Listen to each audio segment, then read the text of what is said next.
How to verify your YouTube account. Hi everybody, welcome back to our channel. In today's guide video, I'll guide you through the steps on how you can verify your YouTube account, so just make sure to watch the video till the very end. So if you'd like to verify your YouTube account, then all you have to do is you don't want to open the YouTube app. Now there's also a way you can do it from the app, but just for the easy convenience, I'll show you from my browser. Now mind you that I'm not talking about the channel badge verification where you get the check icon next to your channel name. This is not that type of verification. This is an account verification and not your channel verification.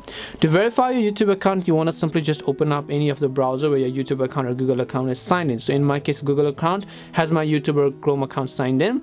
So in the search box, what I need to do is just go ahead and actually type in youtube.com. Then I want to type in slash, then I want to type in verify.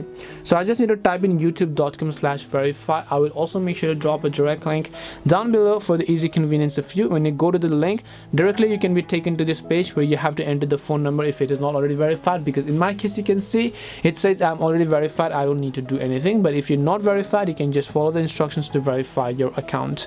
This is how you can verify your YouTube account. Hope this video was helpful, and if it did help you, make sure to leave a like and subscribe to our channel. And if you have got any more questions, queries or doubts, then feel free to leave them down below. Thank you very much for watching till the end of this tutorial, and see you soon in the next video.